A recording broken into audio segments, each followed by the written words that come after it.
Buenas a todos, hoy quiero hacer un vídeo que llevaba una semana queriendo hacer sobre unos datos que ha sacado el periódico ABC, que por fin, no sé por qué, porque ABC no suele hacer estas cosas, eso lo hacemos nosotros y poca gente más, se está hablando de datos más próximos a la realidad de lo que estamos acostumbrados. ¿Qué quiero decir con esto?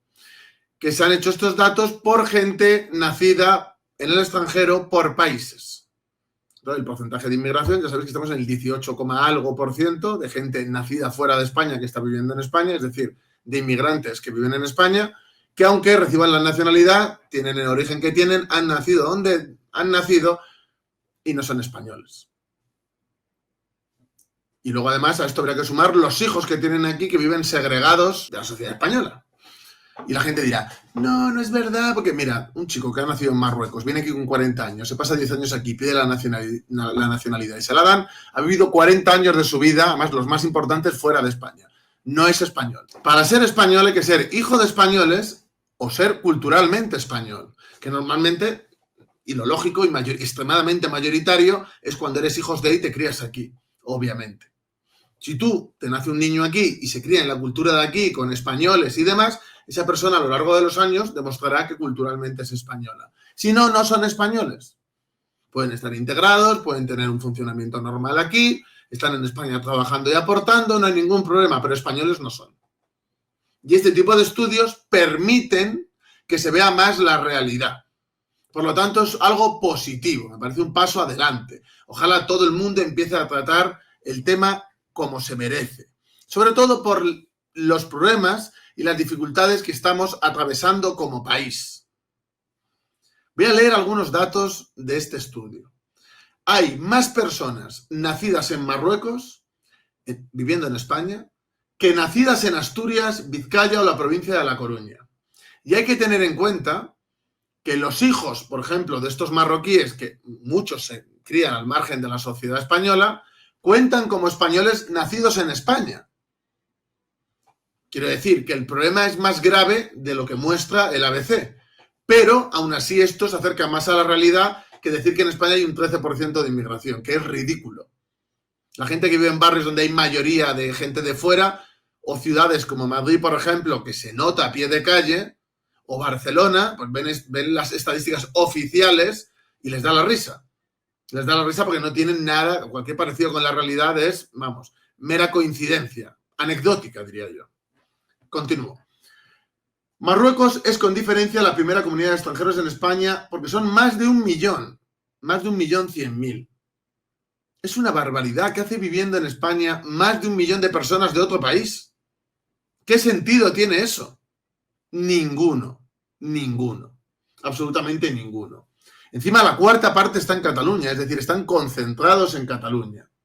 Y le sigue Colombia, que es increíble cuando lo he visto. Claro, porque normalmente dan el dato de 400 y pico mil. ¿Por qué? Porque hay muchísimos nacionalizados. Pero estamos hablando de que en España hay más de 850.000 colombianos. 850.000, es una barbaridad. Y también hay 600.000 venezolanos, que todo esto viene por la crisis de Venezuela, política. Y Rumanía, que antes eran la mayoritaria, 500.000. Está bajando. Ecuador casi 500.000, 450.000. Argentina 415.000, que bueno, Argentina es como si fueran españoles. Perú 380.000. Es una barbaridad de gente. Y la inmigración europea, que también lo desglosa, la mayoría son retornados, es decir, son nietos de españoles que emigraron en su momento y están volviendo. Con esa gente no hay ningún problema, obviamente. Ojalá fueran más y vinieran menos de otros contextos, sinceramente. Y la gente se echa las manos a la cabeza. Oh, ¿cómo puedes preferir inmigración europea de otros sitios? Pues obviamente porque son europeos y tenemos una identidad común. También prefiero que venga gente de Hispanoamérica que de África. Pero lo que no puede ser es la masividad. Porque la masividad lleva al desastre. Y lleva a que haya amplias zonas del país donde hay sustitución cultural. Y no puede ser. No puede ser. Me gusta decir sustitución demográfica porque la palabra que me gusta de verdad, si la digo, me desmonetizan el vídeo. Pero está claro que hay una sustitución. Y se ve en las estadísticas, que son datos, que ni son racistas ni tienen ideología, son datos. Otra cosa es la interpretación que hagamos con ellos. Pero es que con estos datos no hay otra interpretación que no que no sea que es que hay una masividad migratoria insostenible. Insostenible. Es necesario establecer políticas de remigración. Le pese a quien le pese, le duela a quien le duela. Vi una imagen de una hispanoamericana en Estados Unidos llorando, diciendo que había votado a Trump y que se arrepentía porque han deportado a un familiar suyo. Pues que no hubiera venido de forma ilegal. Así es la vida. Que haga las cosas bien y si no, pues fuera. Aquí, sentimentalismos y moralismos, cero. Porque es lo que usan para destruir nuestro país y no podemos permitirlo. Continúo. Marruecos es la comunidad extranjera mayoritaria en 23 de las 50 provincias. 23 de 50. Además de Ceuta y Melilla. Ya sabéis que España tiene 50 provincias más las 2 ciudades autónomas. Óscar Puente piensa que hay 54, pero debe ser porque quiere reconquistar Puerto Rico y Cuba, porque si no, no me lo explico. Sigo leyendo. En el ámbito rural, Marruecos es el país de origen mayoritario de los inmigrantes en casi 1.900 municipios, donde son mayoría. Además, en 2025, aquí está otra noticia, lo pongo todo en la descripción, no sé si el editor lo pondrá aquí, 18.800 trabajadores de Marruecos van a venir a trabajar con programas de inmigración circular. Veremos a ver en qué acaba esta inmigración circular, seguramente que se queden la mayoría aquí. Y esto es una realidad que estamos viviendo cada día. Y que cuando nosotros decimos algo, la gente se vuelve loca, pero es una realidad. Y mirad, aquí pongo una tabla en la cual sale el porcentaje de población extranjera por localidades. Lo voy a leer porque parece que está la gente con lo de no, hay un 13%. Muy bien. Esto nos refleja la realidad porque sus hijos, que viven al margen de la sociedad, muchos de ellos, no cuentan en este estudio. O sea que ese porcentaje es mayor. Pero son porcentajes que chocan, que impactan. En Madrid hay un 28% de gente extranjera. En Barcelona un 32,9%. En Valencia un 24,3%. En Alicante un 27%. En Palma un 29,2%. ¿Os parecen normales estos porcentajes? Que en un país haya más de... Porque es que es más de un 30%. Por ejemplo, en Barcelona y en Madrid en el fondo es más de un 30%. Vamos a decir en torno a un 30%. ¿Lo veis normal que en una ciudad de un país haya un 30% de gente de fuera? Que no es sostenible, que se llama sustitución demográfica. No es sostenible. Nuestra cultura desaparece y surgen otras, hace una mezcolanza extraña y al final terminamos viviendo en guetos segregados, como pasa en Francia. Y lo que pasa es que se destruye el país. Y esto al final nos va a llevar a un conflicto. Esto al final va a llevar a cosas horribles. ¿No será mejor solucionarlo antes? Y además tender la mano a aquellos inmigrantes que sí que vienen a trabajar, a asimilarse, a aportar al país y enfocarlo contra el modelo migratorio y hacer que remigre la gente que solo viene aquí a tener paguitas, a no respetar nuestra cultura y a imponer las suyas? ¿No creéis que sería ideal tomar medidas cuanto antes? Yo creo, sinceramente, que es lo mejor que podemos hacer. Actuar cuanto antes. Cuanto antes. Me gustaría leer alguna cuestión más y mostrar algún gráfico más. Aquí podéis ver la imagen de la población inmigrante mayoritaria en esta imagen por provincias. Y podéis ver Marruecos es preponderante en este mapa, junto con Colombia, habría que destacar Colombia y Venezuela, especialmente Colombia. Yo creo que esto es algo insostenible. Podemos ver datos por regiones, en este caso de Hispanoamérica, bueno, de América, viene muchísima gente, sobre todo de Venezuela y de Colombia. En los últimos años, incluso los colombianos han doblado la cantidad que son en este país, mientras Rumanía, como va bien ahora económicamente, están retornando a Rumanía. ¿Quién está sustituyendo en ciertos oficios y en ciertos ámbitos a los rumanos? Sobre todo marroquíes. Sobre todo marroquíes. Impacta, estos datos impactan. Cuando tú dices que hay más marroquíes que asturianos en España, la gente dice, uy, esto a lo mejor no es normal, a lo mejor habría que hacer algo. Cuando estamos hablando de la cantidad de inmigrantes que hay en Madrid, pues la gente se impresiona, porque no es sostenible. Estamos literalmente destruyendo lo nuestro. Y hacen hincapié, para blanquear un poco con la inmigración europea, pero gran parte de la inmigración europea que viene, primero son descendientes de españoles y segundo son gente de cierta edad, con poder adquisitivo, que viene aquí a jubilarse. Esa gente cuando hace guetos, es decir, bueno, guetos, cuando no hacen guetos, pero cuando viven como aparte de la sociedad, hablan su idioma en vez del de aquí, los carteles están en su idioma, los negocios son suyos, eso es algo malo. Es algo negativo, pero si lo comparamos con los guetos islámicos que se están empezando a crear en España, parece un vergel. Entonces, hay que ir primero a los problemas más graves y luego a los menos graves. La población europea, aunque viva un poco al margen, por ejemplo, algunos alemanes o ingleses, sobre todo en la costa, no dejan de ser europeos. No convierten ninguna región de España en una zona de África. Entonces, no tiene nada que ver, no tiene absolutamente nada que ver el tipo de inmigración ni los problemas que se crean. Sinceramente, ojalá viniera más gente de Europa y menos gente de contextos islámicos. Ojalá, ojalá. O sea, es un deseo, vamos, sentido por mi parte. Se ha hecho mucha propaganda con el tema de Ucrania. No, es que han venido ucranianos.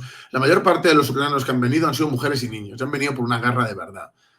Eso en primer lugar. En segundo lugar, son europeos y tienen mucho más que ver con nosotros que gente que viene de otros contextos y crean muchos menos problemas. Y en tercer lugar, es una inmigración que está retornando y que su objetivo es retornar a Ucrania. Por lo tanto, no tiene nada que ver con gente de determinados contextos que viene aquí a imponernos, bueno, sus delirios panafricanistas. Y desde luego que siempre me tendrán enfrente. Siempre me tendrán enfrente. Y aquí viene el gran problema, que es África, sobre todo por la cuestión ilegal, la concentración cada vez mayor en determinadas zonas y que es una población que, están ahí los datos, tiene una conflictividad que no tienen otros. No tienen otras gentes de otros orígenes. Y esto es un verdadero problema. Además es un problema que se va a acrecentar porque África está expandiéndose a todos los niveles, tiene una explosión demográfica y gran parte de esa explosión demográfica va a venir a Europa. Y África no coge en Europa. Y no tenemos por qué permitirlo. No tenemos por qué permitirlo. Y la excusa de, no, es que el colonialismo... Mira, los trabajadores de España, que somos los que lo vamos a sufrir, no hemos hecho ningún colonialismo de nada. Y no tenemos por qué aceptar que porque unas élites de hace X tiempo, que ni siquiera son españolas, porque en África los que han hecho barbaridades no han sido los españoles, no tenemos que aceptar que porque Francia o Inglaterra o los belgas hicieran X en Francia, nosotros nos tenemos que comer toda la inmigración de los países donde ellos eran la potencia colonial. No tenemos por qué comérnoslo en España. No tenemos por qué permitirlo. Y ya, en cuanto dices algo, pues eres fascista. Pues bueno, pues seré lo que ellos quieran. Pero yo, desde luego, me van a tener enfrente. Me van a tener enfrente. Porque todo esto lo llevo denunciando muchísimo tiempo. Muchísimo tiempo. Y ahora parece que se está poniendo de moda, como ha ganado Trump, criticar tibiamente a la inmigración o hacer estudios, publicar estudios, porque los estudios ya existían de antes, mostrando la realidad o algo tendente a la realidad. No puede ser que haya zonas, grandes regiones metropolitanas, donde haya un 30% o más de inmigrantes. No es sostenible. Ningún país que quiera funcionar y tener un mínimo de cohesión étnica y a todos los niveles, que quiera seguir siendo un país en el futuro, con identidad, con cultura, con historia, puede tener más de entre un 5 y un 10% de inmigración. Es que no puede, no puede. Es una locura lo que estamos permitiendo aquí en España. Y si la gente quiere venir por la situación de su país, lo siento mucho. Primero defendemos lo nuestro, después ayudamos a los demás. Primero defender nuestra historia, nuestra cultura y nuestra identidad y nuestros derechos de vida, y hablo en este caso de nivel de vida de los trabajadores. Tenemos que defender eso por encima de la solidaridad difusa del, ay, pobrecitos, es que hay que... No. Primero hay que defender a los españoles, a los trabajadores españoles, a nuestra cultura, a nuestra historia. Primero tenemos que proteger lo nuestro y luego ser solidarios. Porque autodestruirnos tampoco es ayudarles.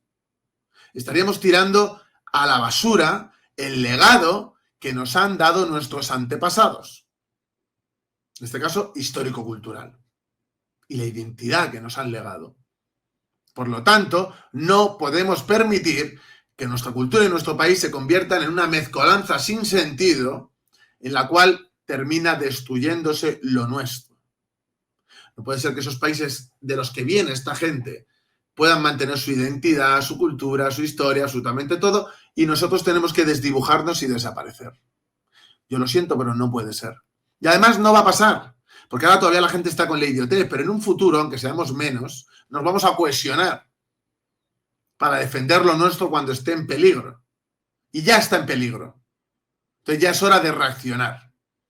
Y esto solo tiene una solución, que es la vía soberanista. La vía de tener la capacidad de decidir lo que queremos ser o no. Y tenemos el derecho de actuar para que lo nuestro sobreviva, confrontando con quien sea y mediante los métodos que sean necesarios. Y es hora de actuar ya, porque todavía tiene remedio. Si esto continúa a través de las décadas, al final va a haber un conflicto civil, va a haber un conflicto que nos va a llevar a una guerra al final. Y no debemos permitirlo. Hay que solventar el problema antes de que pase una auténtica catástrofe. Esto hay que pararlo ya. Y esto no va ni de izquierdas ni de derechas. Va de patria y soberanía. Va de defensa de los intereses de los trabajadores españoles o de defender el globalismo más repulsivo y defender ese internacionalismo nihilista que solo nos lleva a la destrucción. La patria es el mayor instrumento que tenemos para cohesionarnos y defendernos. Por eso atacan tanto la conciencia nacional y la conciencia de clase, porque es lo único que tenemos para defendernos de aquellos que nos quieren convertir en un erial multicultural, en un auténtico basurero. Y es hora de reaccionar como país. Es hora de empezar a dar la batalla de forma intensa y de tomar medidas drásticas de inmediato, sin dejar pasar un solo día más. Ni un solo día más. Y estos datos, que a muchos les escandalizarán, ni siquiera representan la totalidad del problema. Representan una parte del problema. Y para aquellos, lo tengo justo ahí detrás, que quieran saber por qué está sucediendo esto, con un desarrollo ideológico y político e histórico, aquí tengo este libro, ¿Por qué el obrero vota a la derecha? La deriva suicida de la izquierda, en la que explico por qué tenemos este problema con la cuestión migratoria y de identidad y de cultura. ¿Por qué tenemos esta crisis en Occidente? Y cómo darle salida. Aquí está el libro para aquel que quiera leer sobre esto y sobre mis planteamientos ideológicos y políticos. Este es el libro. Un abrazo a todos y, como digo siempre, y más con este tema, a seguir dando guerra.